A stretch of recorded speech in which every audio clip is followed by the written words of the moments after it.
Good morning, Southern California. Joe Wright here. I've been driving all night and I'm waiting for the sun to come up. It's just starting to come up right now. I get the question all the time, and it's a good question. Why do I always say that I drove all night and start my trips in the morning as opposed to just driving in the daytime and getting here? Well, to be honest with you, my wife can attest to this. I am so excited about this Geologic backpacking trips that I can't sleep the night before, no matter what I do. And that was the case last night. I just waited and waited. This was a short trip. It was only about 50 miles. Normally my Geologic trips are anywhere from 150 to 200 plus miles. So here I am, and I'm waiting for the sun. I should be getting started here in just a few minutes. Well, I'm excited about coming here to the Santa Rosa Mountains, to Pyramid Peak. This is my third backpacking trip to Pyramid Peak and my fourth backpacking trip to this region here. The geology is just really amazing because it's so complex, and the professional geologists that did the mapping out in this area, I think they were kind of exhausted with what's going on here too, so they kind of just generalized what's going on and made some broad strokes.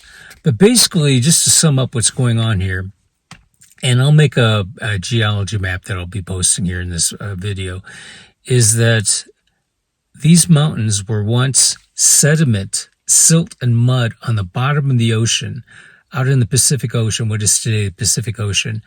And it was on a plate crust that was slowly moving towards what is today California. And eventually that plate and that mud and silt crashed into California, the continental plate, and got crushed, and under an enormous amount of pressure and heat, turned this mud and silt into rock. And it's metasedimentary rock. It was turned into rock by all this enormous pressure and heat, and it just transformed into rock.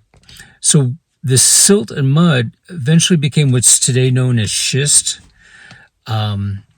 And I'll show you some pictures of it as we go up, as I hike up it. In addition to marble, which I was kind of thrown for a loop from that, which was originally limestone. In addition, there's other rocks out here, including quartz diorite, which is an intrusive rock, magma that just melted its way up to this area right here, came in contact with this metasedimentary rocks, and further baked it and transformed it into rocks.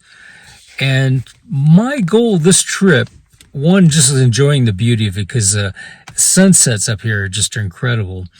And there's no moon. There should be no moon tonight, so it's going to be a dark sky night with stars and galaxies that I'll be able to see, in particular the Milky Way.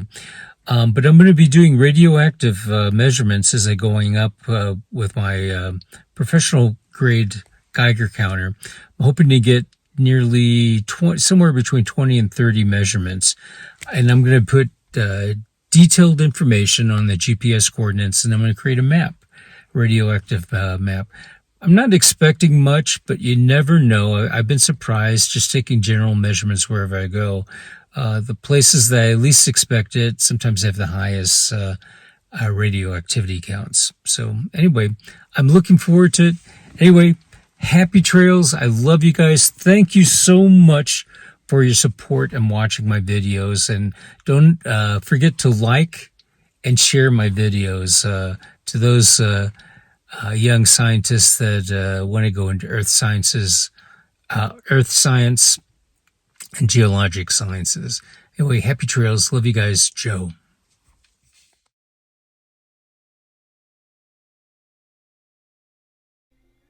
Hello, everybody. Joe Wright here, and I just want to share this interview that I had, this encounter I had on the trail up to Pyramid Peak.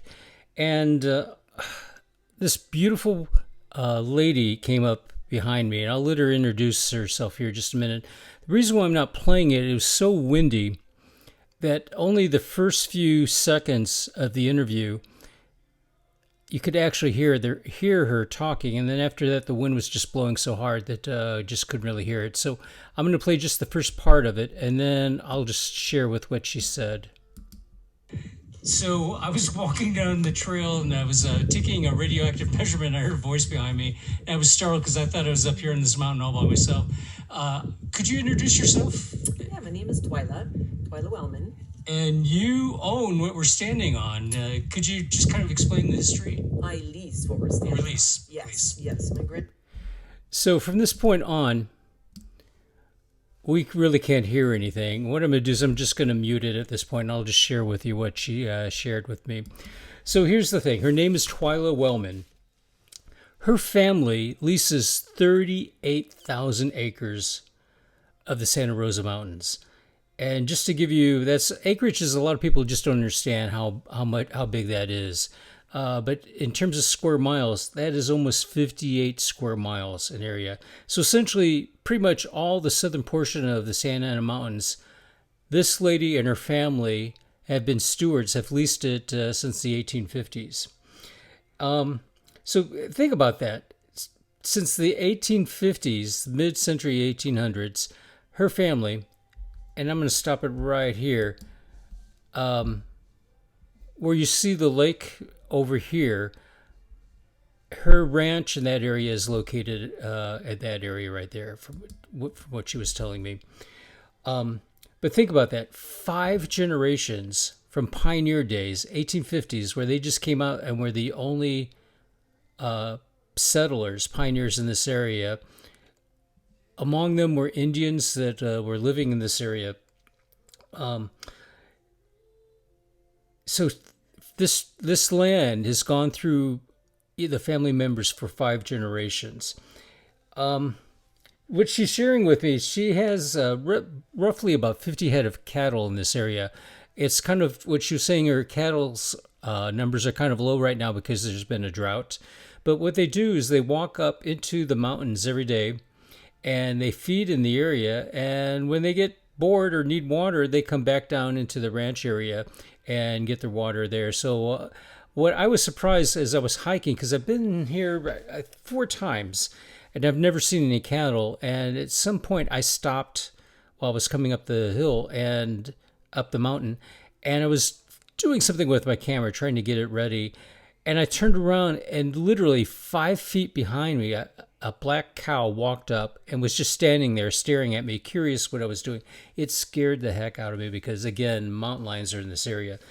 I asked her about the situation with the mountain lions, and she said, yeah, and I asked her if they attack her cattle, and she said, yeah, we lose a few every year.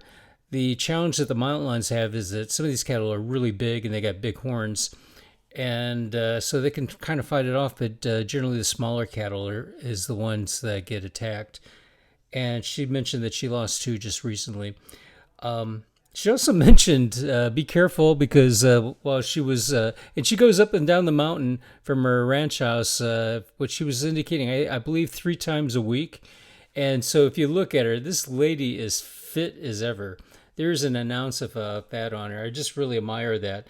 And the cattle just free range for the area. So as you're watching my video, you're going to see cattle coming up and down the trail, and they are generally very, very tamed. And one of the last things that she mentioned to me is that the Forest Service generally is very pleased that there are cattle up in the area because they eat a lot of the fire hazard materials, but they don't destroy them. They just cut them down, so it kind of reduces the fire hazard in this area. Anyway, while we talked, I asked if I could post this video of her, and I would like to come back and interview her more.